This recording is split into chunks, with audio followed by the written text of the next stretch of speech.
Chapter 3, The Gold Necklace. They all met at around midday in the principal's office. Yumi, Odd and Richard were seated some distance away from the group of adults, composed of Principal Delmas, Professor Hertz, and the group's parents, Walter Stern, Michel Belpoise, the Delarabias and the Ishiyamas. The adults had woken up later in the morning. Their faces were deeply marked by fatigue and preoccupation, and up until now, they hadn't done anything but argue. The Ishiyamas wanted to call the police. The principal wished to evacuate the students. They had to warn someone. They had to. That's enough. Odd finally yelled. Everyone turned to look at him. His parents gave him a more serious look, as if to tell him to leave the talking to the grown-ups.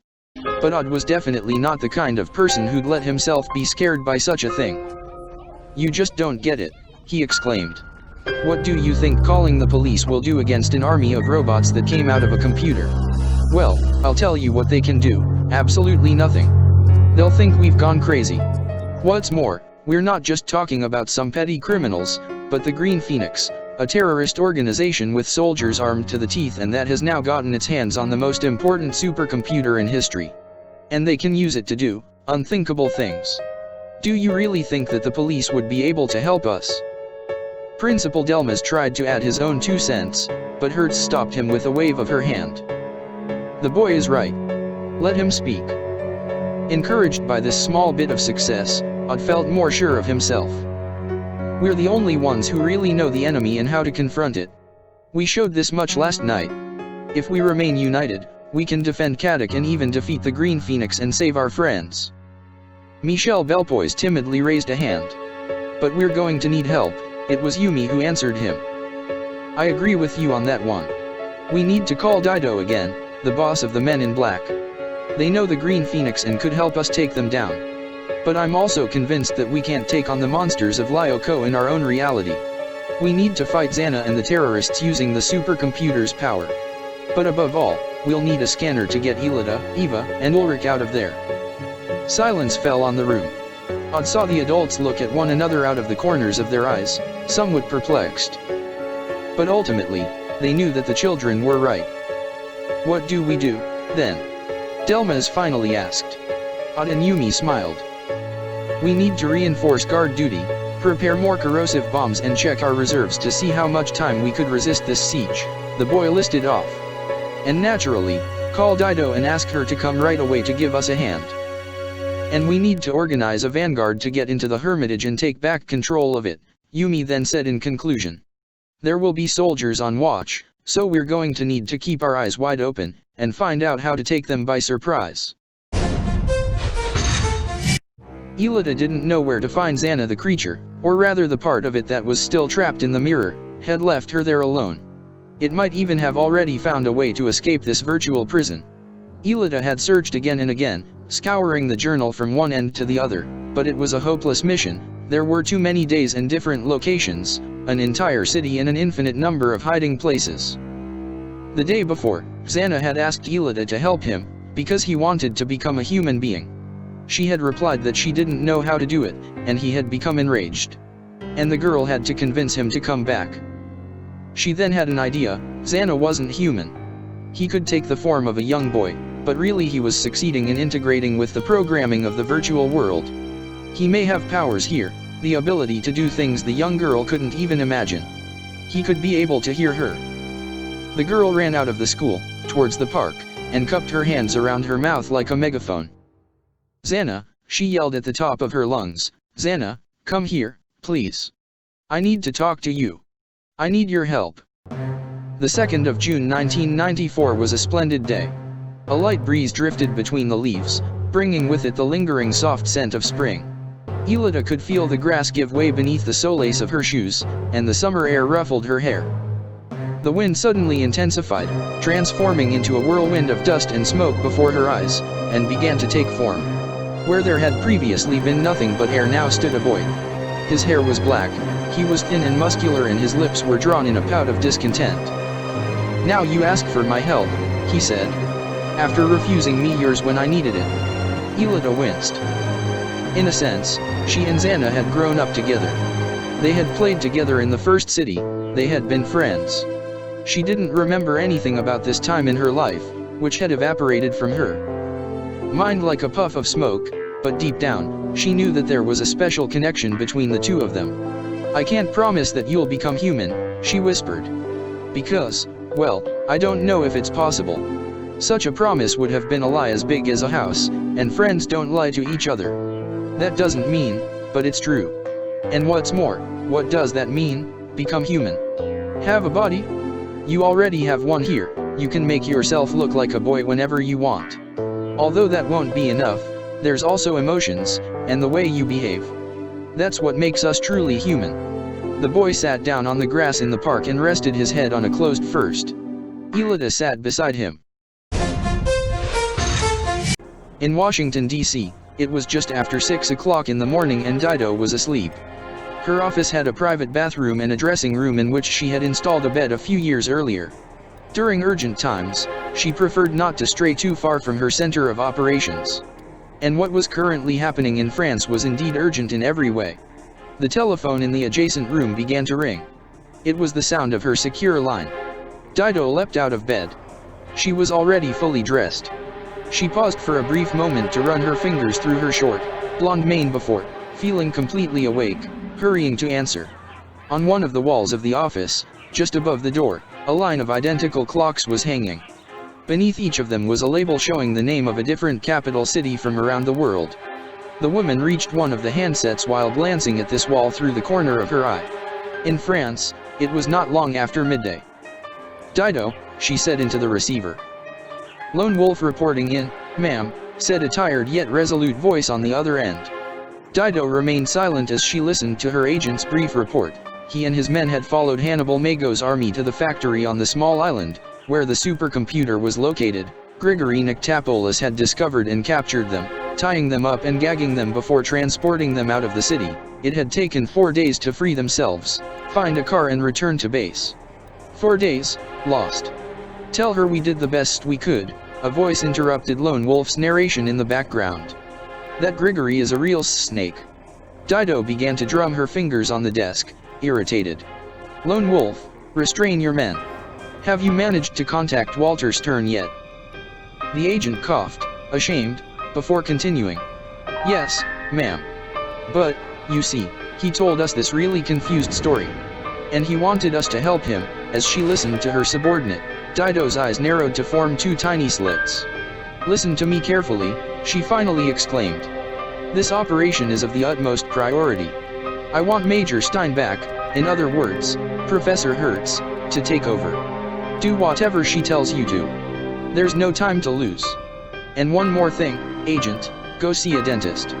Dido hung up before her agent had time to protest. She knew that Lone Wolf wasn't happy with the idea of going through emergency dental protocol, but she couldn't allow the team to stay out of the game for much longer, given the delicate situation. The woman buried these thoughts and concentrated on dialing another number on her telephone's keypad. Maggie's number. Although it was very early, her secretary responded on the first ring with the cold and efficient tone of voice Dido truly appreciated. "You need me, ma'am." "Yes, thank you," responded Dido with a smile. "Pack your things in order for a private jet to be prepared. I'll see you at the airport in an hour." "May I ask what our destination is?" asked Maggie without hesitation. "We're going to Paris, in France." Chapter 4, Parachutists Rain on Kadak. Memory had been at work for hours, bent over the command post of the supercomputer.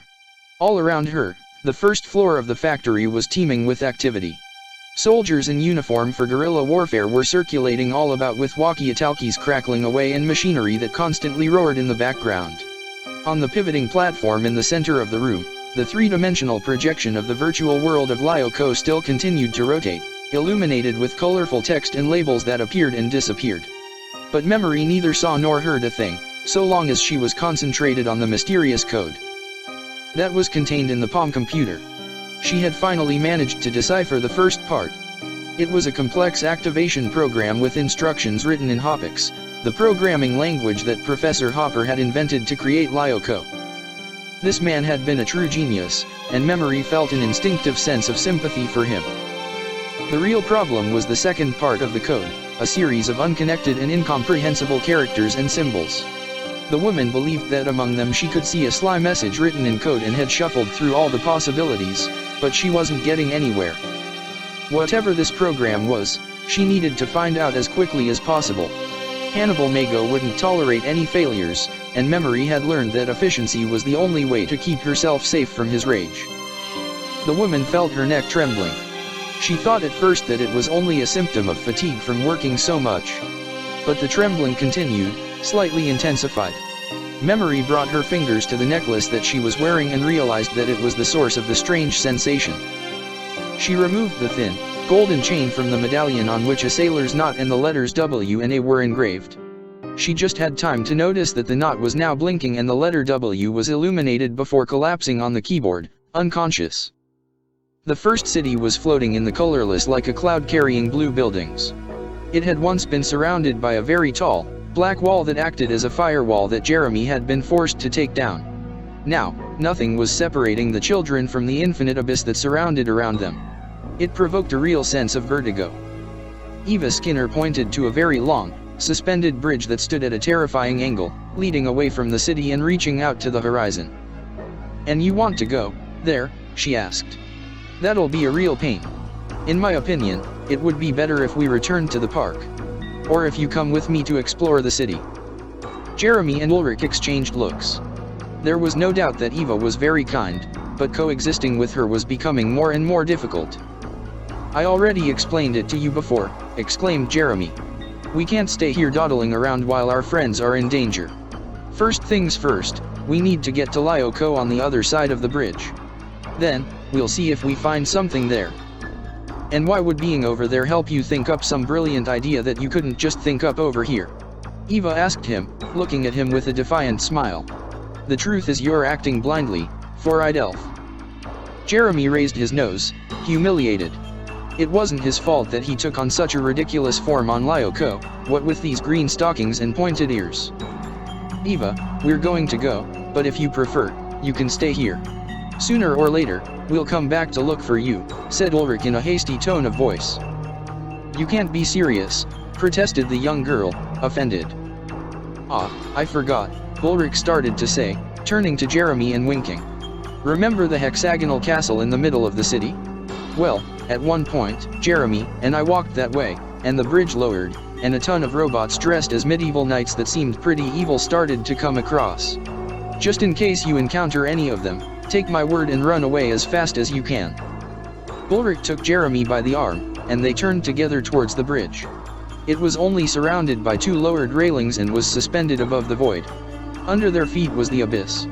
They began to walk towards Lyoko, one beside the other.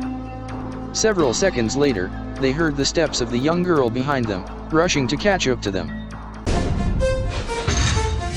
Odd was on the large terrace on the top floor of the dormitory. It was 5 o'clock in the afternoon, and the sun looked like a giant, pink grapefruit playing hide-and-seek behind the tips of the trees. It was cold out, and the boy was shivering in his coat, but he had no desire to go back inside and join the others. Odd had never been a big fan of school. Okay, to be precise, he loved being with his friends and cracking jokes with all the pretty girls that crossed his path, but he couldn't stand the strictness, all the absurd rules, like the one that forbade students from keeping pets, the classes, and the punishments. Throughout the years, he had managed to rack up lots of punishments without paying them too much mind, but things had now gotten worse. His parents were at Kadak, and they were watching him every minute of the day. He was convinced that he had already demonstrated how capable he was during their reunion this morning, but his success had only lasted for about half an hour. The principal and Professor Hertz had then taken control of the situation again and excluded the children.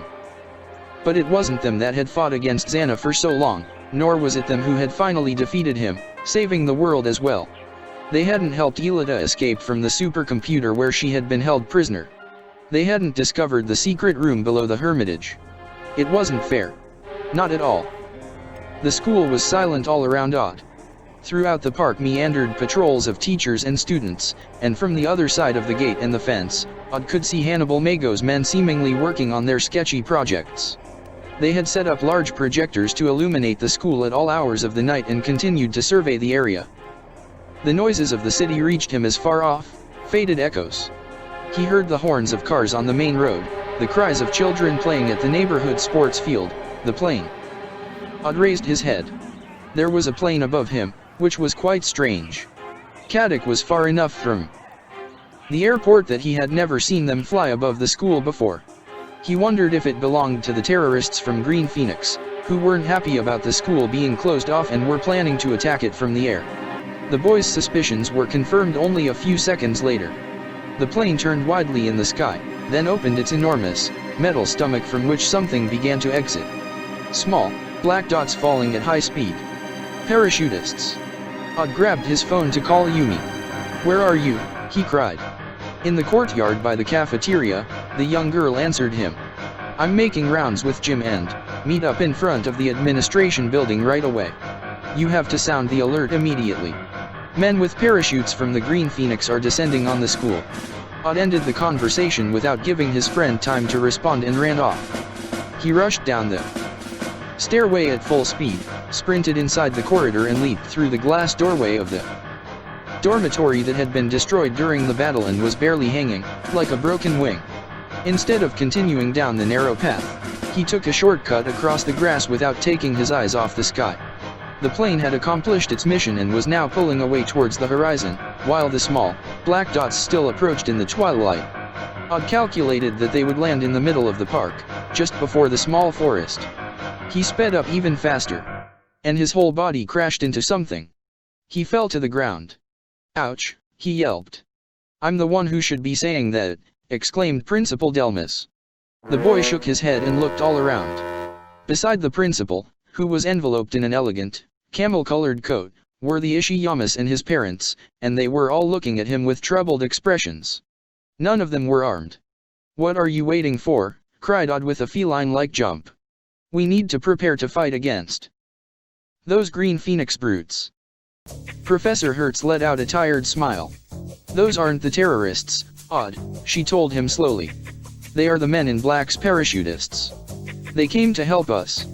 Yumi also arrived at this moment, running at full speed, with Jim following a short distance behind. Huffing and puffing. "I tried to tell you on the phone," the young girl explained. "But you wouldn't listen to me." Odd placed his hand on his head, dispirited. He had built up some hope of proving his worth to the adults in some grandiose fashion, but instead, he only managed to make himself look like an idiot. At that instant, 3 agents landed a small distance from them. They undid the parachute cables as quickly as possible and headed towards them confidently, while 6 cases were placed on the ground behind them. "I know them," murmured Yumi. "They're the same ones that chased Ulrich and I through Brussels." The first agent removed his air suit, revealing a black suit and tie of the same color. Even though it was almost nighttime, he was wearing sunglasses. He gave a salute to Professor Hertz. "Major Steinbach, I am Agent Lone Wolf. And these agents with me are Ferret and Weasel. At your command." "Does this bridge ever end?" Ulrich whined. "We're almost there," Jeremy replied to his friend with a smile. Eva remained silent, but the annoyance in her eyes spoke more than 1,000 words. All 3 of them were very tired. They hadn't eaten in a long time, and the suspended bridge gave them a terrible feeling of vertigo. Furthermore, Jeremy had another problem on his hands. While he had taken this path before when going from Lyoko to the first city, the boy had used code Aelita to be able to reach a very high precipice, but now, they would need to cross it heading down to arrive at the core of Lyoko, and he hadn't the slightest idea how to cross such a chasm. "Let's figure this out in stages. First one problem, and then another," he thought to himself. "For now, we just need to get to our destination." "Jeremy." The overbearing voice made him jump in fright. "Did you hear that?" said the boy, turning towards his friends. "No." "What?" he answered Ulrich with an inquisitive look. The voice came back. It entered directly into his ear as if through an earpiece. "Do you hear me, Jeremy? I am Hannibal Mago." The boy stopped in his tracks and motioned towards Ulrich to stop. "I hear you," he replied. "But I can't say that I'm too pleased to speak with you." He heard crazy, rough laughter. "Haven't I already told you how much you amuse me, kid? You must have guts if you can be so insolent with me. But don't push your luck." Mago paused briefly before continuing. "I am about to remove you from Lyoko. "What?" exclaimed Jeremy. "And my friends? They'll remain there. I have no need of them. But you'll need to leave. I have a job for you." Jeremy grit his teeth. He had no intention to help these criminals anymore. "You better do what I say," continued the man. "Remember what happened the first time we didn't see eye to eye, don't you? Your girlfriend's mother is here with me, and you don't want something bad to happen to her. You would never forgive yourself." Jeremy knew that he had no way to refuse. Even though Anthea was working for the Green Phoenix, she was still Aelita's mother, and he couldn't allow Mago to harm her. "Fine then," he said. "What do you want me to do? Remember your friend Richard's Palm computer? Well, I want you to study its code for me. And I also want you to decipher Hertz's file." "Yes, sir," Jeremy muttered, reluctantly. "Though I'm warning you that I'll need to use the no internet," Mago interrupted him. "Do you take me for an idiot? The first thing you'd do is contact your friends at Kadak Academy. So, no. But you may use the Lyoko terminal. That seems like more than enough to me." "Okay," sighed Jeremy. "And now, say goodbye to your little friends. I've already set up the materialization procedure here." The voice evaporated from Jeremy's ear with a final click. Eva and Ulrich looked at him, perplexed. As far as they could see, the boy had merely been talking to himself just now. Jeremy summarized the situation for them. They needed to say goodbye. "But you can't leave us here all alone," cried Eva. "Eva's right. We don't know how to reach the core of Lyoko," added Ulrich. Jeremy tried to answer them, but realized that his voice was no longer there. His feet had risen several centimeters above the flat surface of the bridge and were levitating in the air. He closed his eyes. He was about to return to the real world. Chapter 5, Computer Virus. With nightfall, the terrible cold had also returned to Kadak Academy. The boilers still weren't working. And even though the men in black had brought a thermostat with them, they hadn't succeeded in installing it yet. Although they had at least managed to fix the generators. Odd, Yumi and Richard were squatting outside the short lunchroom building, electric lights shining behind them. "It really isn't fair," grumbled Odd as he wrapped himself up in his jacket. "We're the protagonists of this story, we did everything up until now, all by ourselves, and we made it out fine. And this is what happens when we add parents and teachers into the mix. They think they know everything." "Yeah," Yumi admitted, "they didn't even let us participate in their meeting tonight." Odd glanced at Richard out of the corner of his eye, listening to them completely enveloped in his large coat. He was the only one that had been allowed into the principal's office. It was absurd. Richard had always remained on the sidelines until now. And all just because he was 23. "Can you tell us what Professor Hertz and the men in black decided?" Richard shrugged. His freckled nose emerged from the upturned collar of his coat. "Well," he responded, "they agreed to act tonight. When the students are asleep, Hertz, Walter Stern and the 3 agents will infiltrate the Hermitage. Your parents will be with them too, Yumi. As well as Jeremy's father, who's going to help Hertz activate the scanner. The objective is to get Aelita out of the mirror and free the others from Lyoko. But what's their plan? They can't leave the school, and it's obvious that they can't attack the barrier separating the house from the school. They're going underground," explained Richard. "Through the sewers. But we flooded them." "Precisely," the boy said, shrugging again. The men in black brought a stack of diving equipment. They've practically thought of everything. At that moment, Odd would have loved to be able to talk to Jeremy. His friend's brain was like a magician's top hat, always bursting with fantastic plans and ingenious ideas. But now, however, he was alone. Or rather, he was with Richard and Yumi. They were going to have to cope. They thought of everything, but they didn't know how many people would go on the mission with them, Yumi reflected. "I mean, they probably brought spare equipment. We could steal it from them and then follow them through the sewers and get to the Hermitage ourselves." Odd observed Yumi with sincere admiration. Now that was a real fantastic idea. They could join the adults expedition, giving an important contribution to the fight against the Green Phoenix. They just had one problem. "None of us know how to use the oxygen canisters and all those frogman things," he observed. Richard then decided to respond. "Well, you see, actually, yes. I'm a scuba diving instructor. It's my favorite pastime. Surprised, Odd looked the young man from head to toe. A smile then began to spread across his face. XANA was seated on the sofa in the Hermitage's living room. Aelita was snuggled beside him, the mirror command box in one hand and a steaming hot cup of tea in the other. "What's wrong?" he asked. "Nothing," the girl replied. "I'm just a little sad." Her father was dead and her mother had been kidnapped when she was very little. But the message her father had left, as well as the necklace he had left to her, gave her hope that Anthea may still be alive. And when XANA had revealed that the medallion was actually a transmitter, Aelita had felt a small, fragile spark of hope light in her chest. She may be able to get in contact with her. But unfortunately, nothing had happened. Her mother hadn't responded and Aelita's necklace was now dim again. "Maybe my mother is dead too," she thought. "Maybe I really have been left all alone." At that moment, XANA closed his eyes. "Incoming communication," he murmured. "I think it's your friend Jeremy." Aelita leapt up. "Jeremy? But where? He's not here. He's at Lyoko's command post, in the old factory. Can I also participate in the conversation? I just need to enter the data flux, it's child's play." Aelita nodded and immediately heard Jeremy's voice in her ear. "Pissed. Aelita. Can you hear me?" "Jeremy," cried the girl. "What? I need to act fast. It's the middle of the night here and they've left me alone for a minute for the changing of the guard. But they'll be here soon." The children quickly updated each other on their respective adventures. Aelita discovered the latest news. Grigory had kidnapped Jeremy and forced him to enter Lyoko, and then come out again to decrypt the codes in Hertz's dossier and Richard's palm computer. She told him everything she had discovered in the mirror and about the transmitter necklace. "Yes," Jeremy whispered. "Well, you see," Aelita sensed hesitation in her friend's voice. "See what?" "Nothing, nothing. I'll tell you another time, maybe. I just wanted to say hi to you, see if you're doing okay.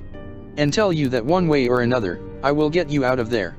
XANA, who had been listening in silence, decided to intervene at this moment. "So Mago has charged you with the task of decrypting the codes? And what do you need to do?" "Activate the code down." Aelita remembered when Professor Hertz had spoken about the code down. Eva had been present at the time, and XANA had been possessing her. It was obvious he knew everything. According to Hertz, the code down was a very powerful program, capable of permanently destroying the world of Lyoko, deactivating the supercomputer definitively. Could Jeremy be intent on using it? "You're an ally of the Green Phoenix," Jeremy retorted in an icy tone. "You shouldn't be afraid of them." "It's true that part of me is associated with the terrorists," XANA confessed to Aelita. "But I'm unfaithful, I don't trust anybody. Hannibal Mago promised to help me become human. And in exchange, for the moment, I have offered him my collaboration." Aelita heard Jeremy burst out laughing. "Is that what he told you? Mago's nothing but a liar. He lied to you, just like the others. He's not capable of making you human. Nobody is capable of it." Professor Hopper was making progress. XANA protested. "I was learning to be like you. But then something happened." "Exactly," affirmed Jeremy. "And I can tell you exactly what happened. You were infected by a virus." XANA balled his fists. "That brat. How dare he treat him this way? He was the lord and master of the virtual world. He was the most complex artificial intelligence man had ever constructed." "I found out while studying the first city," explained Jeremy. "Hopper created you, he gave you life, you could say, so that in the future, you could become the digital equivalent of a human being. That's why Aelita went to see you in the first city, to teach you the mystery of human emotions. Aelita trusted you, and her father. However, he hadn't taken the castle into account. Hopper had activated the firewall, the huge black wall, to isolate the castle and protect it.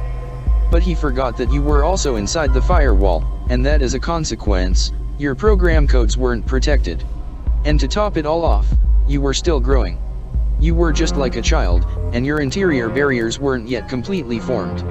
In the end, I think the castle infected you, and gave you much greater powers than Hopper originally had in mind for you.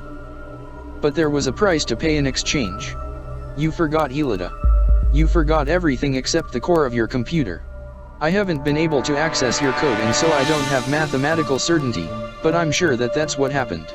Aelita's teachings and her friendship left their mark on you, and when you lost them, you felt a void that you tried to fill, in the wrong way, trying to fight against Hopper, and blocking out all emotions except for one, hate. XANA felt himself boil with rage. It was a red and brilliant energy that coursed through his child body. He wanted to take the energy from his main entity to disintegrate the mirror and erase this reality forever. Could Jeremy possibly be right? All these problems, this constant fighting with himself. Was it all because of a simple computer virus? How did you find out? He asked. Jeremy cleared his throat. I already told you, by studying the first city's operational code. Plus, I linked together all the clues we've found so far in my head. If you think about it for a moment, it all fits. XANA didn't know how to respond. Aelita placed a hand on his shoulder. She gave him a smile, warm and friendly. Is there a way to eradicate the virus? XANA then asked. I don't know, Jeremy responded. I don't have access to your program codes. But I have them, exclaimed XANA. I can run an auto-analysis program on myself to identify the... Aelita slowly shook her head. That's not how humans deal with their problems, she whispered. If you've forgotten your emotions, you can still find them again. And learn to trust your friends. That's what we do. If you'd like, I can give you a hand. Yumi slithered quietly between the shadows in the park, stepping lightly. Here and there she could see lanterns, bobbing and swinging in the darkness. Footsteps from people on rounds. But she was dressed in black and knew that they wouldn't see her. She continued towards the gymnasium, where the men in black had hidden the crates with all the equipment. In her pocket, she had a small piece of paper with the list of things she needed to acquire. Odd would have given an arm and a leg to be able to join her on this mission, but Yumi had insisted on going alone. She reached one of the bushes on the border of the park. Before her stood the gymnasium, a low and wide building with a large front door that faced towards her. The windows on the sides of the small building were dark. There was someone in front of the large door. Lone Wolf had left one of the agents behind to keep watch. The gymnasium had no other entries, and the windows were closed, but the girl wouldn't be discouraged. She continued to move between the trees, protected by the shadows of the night, skirting the building. She burst out of the bushes and glued her back to the wall like a suction cup. She then began to move silently towards the man. She heard him speaking on the telephone. Yes, Mom. No. But I can't wear a wool jacket. We need to wear scuba suits. Yes, okay, alright. Yumi covered her mouth with her hand to stop herself from laughing. She recognized the voice. It was Ferret, the secret agent that talked somewhat strangely. It would be easy for her to outwit him. Cautiously, Yumi stuck her head around the corner of the wall to take a look. The large door was open, held there by an upside-down lantern on the floor to stop it from closing. No sound could be heard from inside the gymnasium. There must have been nobody in there. At that moment, the man had his back facing her and was holding his phone to his ear, continuing to talk to his mother. Yumi rummaged in her jacket pocket and removed one of the 2 firecrackers that had come directly from Odd's secret reserve for vandalism. She lit the first one with a lighter, threw it so it would land 10 meters from Ferret and waited. The explosion came a few seconds later, breaking the night's tranquility. Who did that? Yelled the agent in a piercing voice. He then dug into his black vest to take out his gun. Yumi lit the second firecracker and threw it further away. Another explosion. Who goes there? Ferret shouted as he ran towards where the firecracker had exploded. Hands is in the air, or I'll shoot. Yumi seized the opportunity to dash between the shadows behind him. She slipped through the open door, took the lantern off the ground and closed the door behind her. She made it. The gymnasium was empty. The girl used the lantern to illuminate the enormous space. She saw the still green linoleum floor, the posts, the nets and the asymmetric parallel bars for climbing. She then spotted several crates in a corner. On the cover of each she saw a label revealing its contents: weapons, climbing, explosives. Finally, Yumi found the underwater exploration crate. Yumi took the list Richard had written out of her pocket. She never would have imagined they'd need so many things to go diving. She needed to get masks and wetsuits, flippers, weights, and self-draining adjustable hydrostatic jackets. And then there were air tanks, of course, and not to mention the dispensing valves, pressure gauges and depth gauges. Richard had tried to explain to her what each of these things looked like. Yumi threw the lids off the crates and scanned their contents. Everything was much different from what she'd imagined. To start, the masks weren't like the ones she'd always seen in movies. They covered the whole face and seemed imposing and menacing. And then the air tanks, which, instead of being oblong in shape, were celestial blue backpacks coated in plastic. The girl checked the sizes and found a pair of adequate wetsuits for Odd and herself, and another larger one for Richard. She then looked for the rest of the equipment and, figuring she might as well, also took 3 knives and underwater lanterns. She heard Ferret bash his fists against the door. What a stupid prank. And now I'm stuck outside and I'm going to have to call Lone Wolf. She hadn't much time left. Yumi arranged the contents of the crates so as to cover up the absence of the equipment she'd taken, and then began to take her haul into the storeroom. The girl needed to make 3 trips to transport everything. The diving equipment weighed a ton. Once she was done, she key-locked the storeroom and sent a message to Odd's phone. Can I say right now what Aelita's doing for XANA is so super kind? Man, I wish I saw that in my alternate universe. Nonetheless, attempting to help XANA be human and be on board attempting to make him an ally seems exciting. I am still kind of worried about Ulrich and Eva being left in the first city though. I hope that they rescue them soon. Anyways, second episode of the week. I'm so keen into this story. And I'm trying to get it done before my birthday this Thursday. And I'm so pumped for it. I'll probably get started on the 3rd episode before I stop for the week.